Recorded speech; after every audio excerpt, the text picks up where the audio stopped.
Hello students, एक बार फिर से आपका सभी का स्वागत है एवी मैथ्स पर। मैं संजय वर्मा आपके लिए लेकर आया हूँ बीएससी पार्ट 3 की मैथ। हम चर्चा कर रहे थे रिंग थ्योरी में वल्ले के प्रकार के, जिसमें हमने 4 उसके प्रकार पढ़ लिए थे, एक उसका बचा था। तो एक जो प्रकार बचा है या जो इसका एक और टाइप है वल्ले का, वो क्या होता है, क्षेत्र होता है, जो जिसे हम इंग्लिश में क्या बोलते हैं, फील्ड बोलते हैं। सेम जो हमने 4 पढ़े थे या जो पीछे वाले जो 2 पार्ट पढ़े थे, कौन से, एक तो विभाजन बल्ले, एक पूर्णांकीय, एक विभाजन बल्ले, दूसरा पूर्णांकीय। सेम उन्हीं के प्रकार इसमें भी 3 कंडीशन लगेगी। अगर वो तीनों कंडीशन कोई भी बीजीय संरचना में या हमें कोई बल्ले दे रखी होगी तो हम उसमें चेक करेंगे, वो तीनों कंडीशन अगर उसमें लग रही है तो वह क्षेत्र कहलाता है, वरना नहीं कहलाता।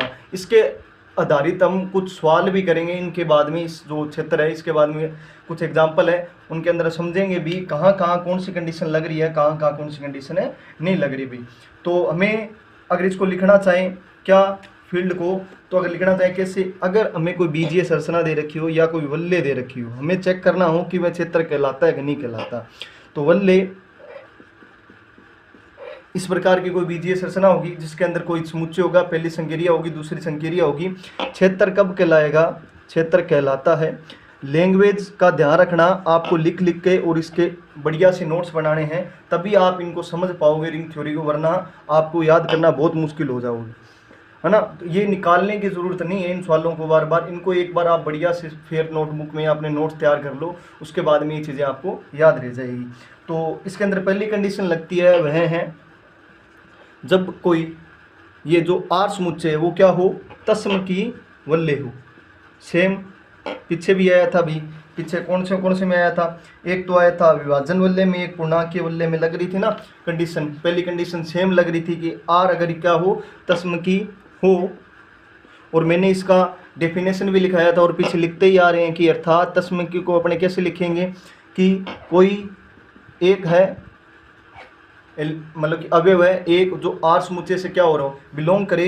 और इसके अंदर कंडीशन क्या लगती है तस्म की के अंदर, यदि एक कोई भी अवयव के साथ संक्रिया करे और वह खुद आ जाए, मतलब कि अगर वह एक्स है, वो एक के साथ संक्रिया करे और वह एक्स आ जाए तो क्या कहलाता है, तस्म की। तो ये इसके एक साइड का हो गया। दूसरी साइड में अपने बात करें कि लेफ्ट साइड में, अगर इसमें भी अब अगर x के साथ इस संक्रिया करवाएं तो वापस x मिले तो क्या कहलाता है, तस्म की कहलाता है। जहाँ पे फॉर ऑल x कहाँ से बिलोंग कर रहा है, जितने भी अब x लेंगे वो कहाँ से लेंगे, समुच्चय r से लेंगे भी। और दूसरी जो इसकी कंडीशन लगेगी वो क्या है, r क्या हो, क्रम विनिमय हो, r क्या हो, क्रम विनिमय हो, तो क्या कहलाता है, वो क्षेत्र कहलाता है। परंतु इसके बाद में एक कंडीशन और लगती है, वो तीनों कंडीशन होनी जरूरी है। अगर तीनों में से एक भी कंडीशन नहीं लग रही है तो वहाँ पे क्षेत्र नहीं कहलाएगा भी। आर क्या हो, क्रम विनिमय हो, अर्थात इसको लिखने का तरीका क्रम विनिमय के कैसे लिखते हैं, उसकी एक साइड दूसरी साइड के भी क्या हो, बराबर हो जाए। ठीक है भाई, जैसे एक्स डॉट वाई ये लगाएंगे किसमें, एक बात और, अगर तस्म की जो हमने परिभाषा में भी पढ़ा था, तस्म के अंदर क्या था, जो दूसरी संक्रिया है क्या, गुणन संक्रिया। अगर गुणन संक्रिया में उसका तस्म की हो तो ही वो तस्म की कहलाता है। और क्रम विनिमय के लिए भी याद रखना, जो उसकी कोई भी वल्ले दे रखी हो या बीजीय संरचना दे रखी हो, आपको यदि वो दूसरी संक्रिया के अंदर क्या हो, क्रम विनिमय हो, तो वह क्रम विनिमय कहलाती है, वरना क्रम विनिमय नहीं कहलाती। तो दूसरी संक्रिया हमारे पास क्या है, डॉट। डॉट के लिए हम क्रम विनिमय चेक करेंगे, न कि पहली संक्रिया के लिए चेक करेंगे। ठीक है भाई, आर क्या हो, क्रम विनिमय हो, अर्थात इसके अंदर संक्रिया लगाए एक्स डॉट वाई, और अगर ये क्या आ जाए, वाई डॉट एक्स आ जाए तो क्या कहलाता है, क्रम विनिमय कहलाता है। और जहाँ पे एक्स और वाई कहाँ से बिलोंग होंगे, आर समुच्चय से आएंगे भी। तीसरी कंडीशन आप लगा चुके हो पहले भी, पहले ये कहाँ लगाई थी आपने ये लगाई थी आपने विभाजन बल्ले के अंदर। अगर जो सेकंड कंडीशन थी वही तीसरी कंडीशन लगेगी इधर। तीसरी कंडीशन क्या होगी, अपने को चेक करना है प्रतिलोम अवयव, यदि उसका प्रतिलोम अवयव विद्यमान हो तो क्या कहलाता है, वो प्रतिलोम अवयव। वहाँ पे हमने एक नई चीज़ के रूप में लिखा था, कैसे लिखा था, आर के प्रत्येक शून्य। मैं इसको इस प्रकार लिखा रहा हूँ कि आप अगर एक चीज़ पढ़ोगे तो दूसरी चीज़ क्लियर होती जाएगी। बस आपको 2 या 3 लेक्चर बढ़िया अच्छे तरीके से पढ़ लेने हैं, उसके बाद में आगे वाली चीज़ें आपको अच्छे तरीके से समझ आती रहेगी भी। कि आर के प्रत्येक अशून्य अवयव का गुणन संक्रिया के सापेक्ष क्या हो, प्रतिलोम अवयव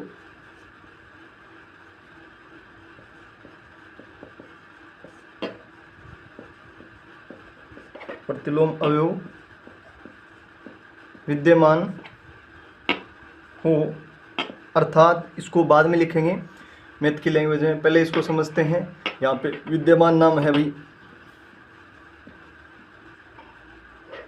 ये लाइट आ रही है यहाँ पे, तो मैं इसको थोड़ा सा यहाँ लिख देता हूँ कि नोट्स बनाते टाइम आपको दिक्कत ना आए।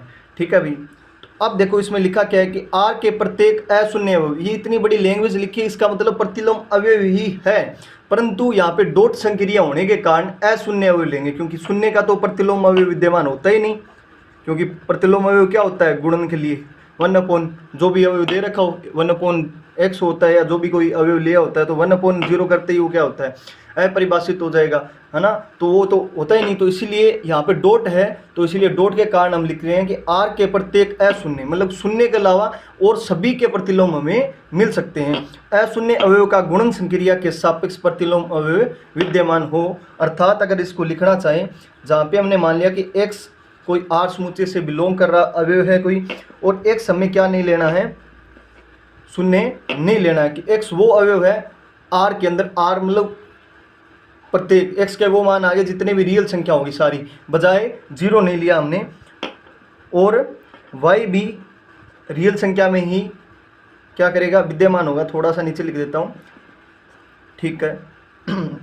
अगर इसको लगाना चाहें किसमें, x डॉट y के बराबर 1 आएगा और y डॉट x, तो इसका प्रतिलोम अवयव कौन सा है, y है, और x क्या इसके सारे अवयव है, और x के सारे अवयव के लिए y इनके प्रतिलोम होंगे, और अगर इन दोनों की संक्रिया करवाए तो हमें 1 मिल रहा है। आगे बात समझ में, पर याद रखना अशून्य अवयव के लिए, क्योंकि ये गुणन संक्रिया के लिए बात हो रही है। जहाँ पे भी मैं डॉट लगा रहा हूँ, जहाँ पे भी मैं गुणन संक्रिया लगा रहा हूँ, तो बीजीय संरचना में गुणन संक्रिया क्या है, सेकंड ऑपरेशन है। क्या है, सेकंड ऑपरेशन है। सेकंड ऑपरेशन का मतलब समझ गए, जो भी आपको बीजीय संरचना में सेकंड ऑपरेशन दिया होगा, आपको वहाँ पे उसी के लिए सभी चेक करने होंगे। मतलब आपको तत्समक वल्य है, सेकंड ऑपरेशन के लिए चेक करना पड़ेगा, क्रमविनिमय में सेकंड ऑपरेशन के लिए चेक करना पड़ेगा, और थर्ड कंडीशन है वो सेकंड ऑपरेशन के लिए चेक करना पड़ेगा। यहाँ पे हमने एग्जांपल ले लिया कि वल्य कोई आर प्लस और डॉट के लिए, और मैक्सिमम जो सवाल होंगे इसी प्रकार के होंगे।